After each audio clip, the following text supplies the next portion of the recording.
All right, guys, I can't wait to get started. So as we're first starting to read the notes, we're going to start by focusing on 5 things in this order.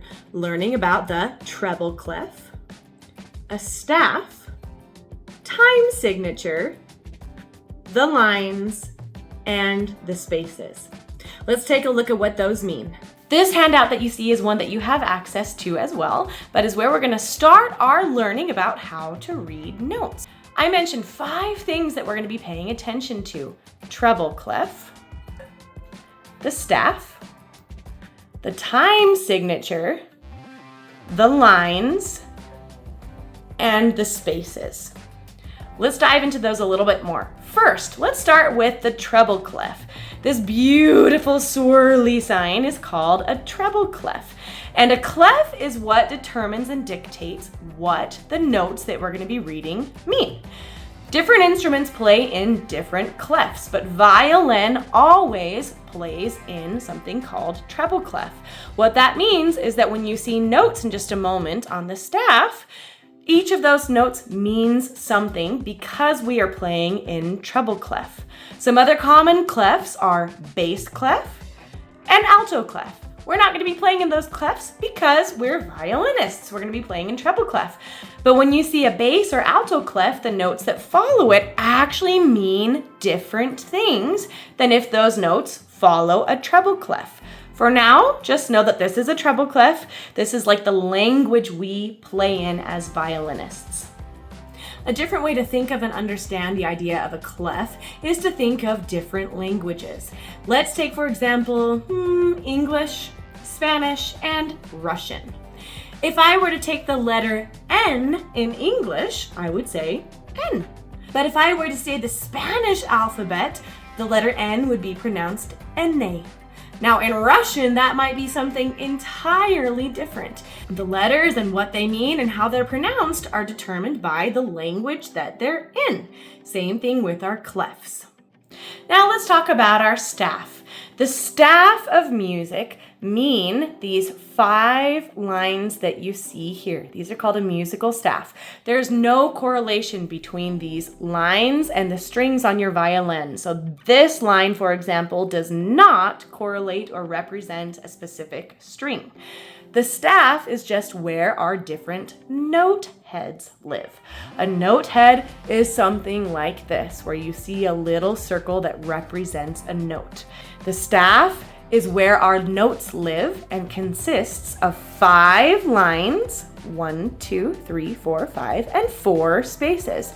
The space in between the lines, 1, 2, 3, 4. Next, let's take a look at our time signature, which is represented by these 2 numbers here. Everything that we play in music has something called a time signature that tells us what is coming up and what to expect from the rhythm. This will make more sense in just a moment, but for now, what I'd love you to think of are these 2 numbers.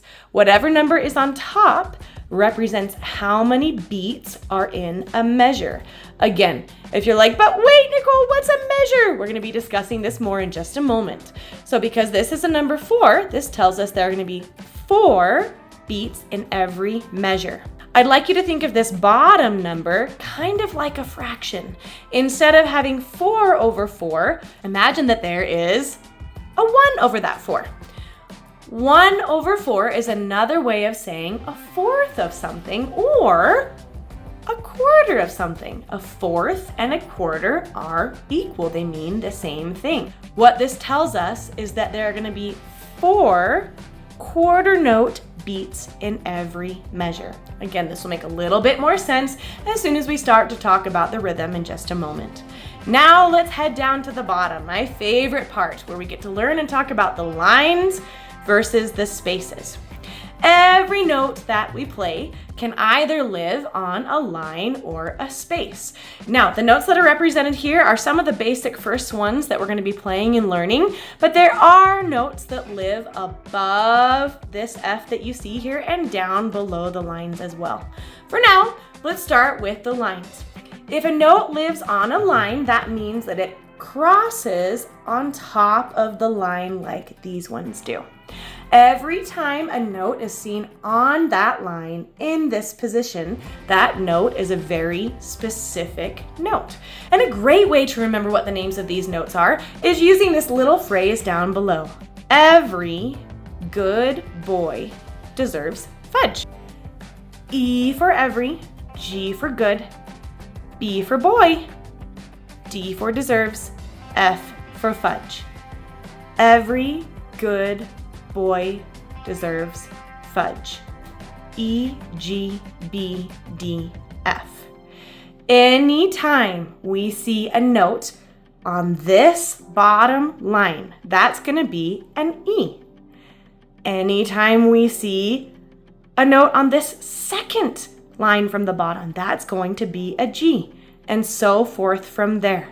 Now, each note is in a different position because that position represents one specific note on our violin.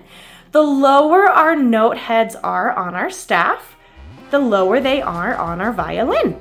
The higher they are on our staff, the higher they are.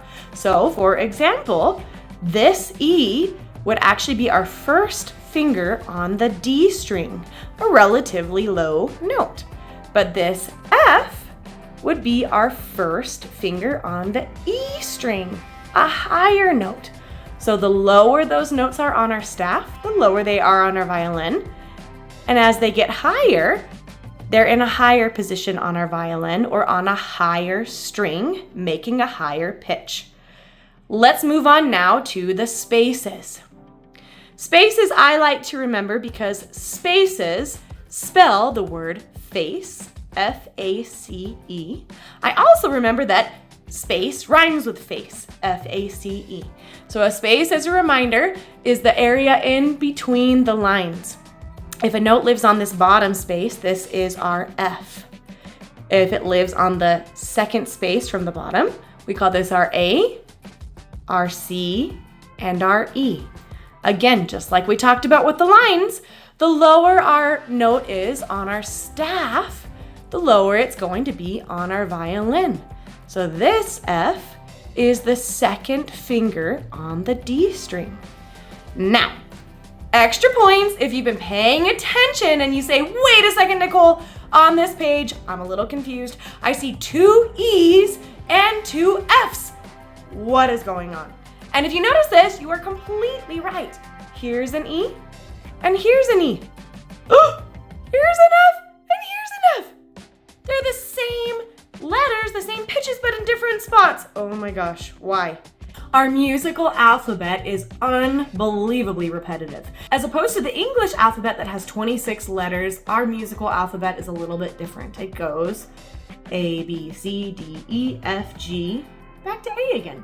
A, B, C, D, E, F, G, back to A again. A, B, C, D, E, F, G. And I bet you could guess what comes next. So that's why you'll see some notes more than once on our staff. You'll see an E here and an E here. They're both E's, but in different places. This E, like we talked about, is down towards the bottom of our staff, so it's going to be a lower E on our violin. This is our first finger on the D string.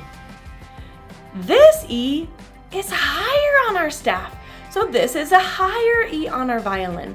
This is our open E string. Let's take a look at the F's.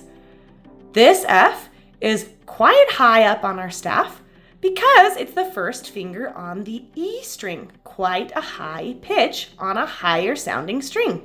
This F down here is lower on the staff because it's an F on our D string. This is played by the second finger on the D string. So as we're learning, it's important to start recognizing when a note is down towards the bottom of the staff versus higher, and starting to remember that, oh yeah, lower notes on the staff mean lower notes on our violin. Higher notes on the staff mean higher notes on our violin. This corresponds with the pitch. Lower pitch, lower sound.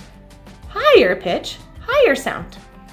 As you're starting our note reading journey, I'd like you to first become really acquainted and comfortable with this handout, getting used to knowing what a line means versus a space, and remembering what the lines stand for. Every good boy deserves fudge, E, G, B, D, F. And a space spells face and rhymes with face. F-A-C-E. As we keep moving forward, those are going to be some of the very first questions that we ask ourselves as we're learning to read the notes. Is this note that I'm trying to find on a line or a space? And from there, starting to learn to figure out what that means and starting to be able to tell what note you're seeing.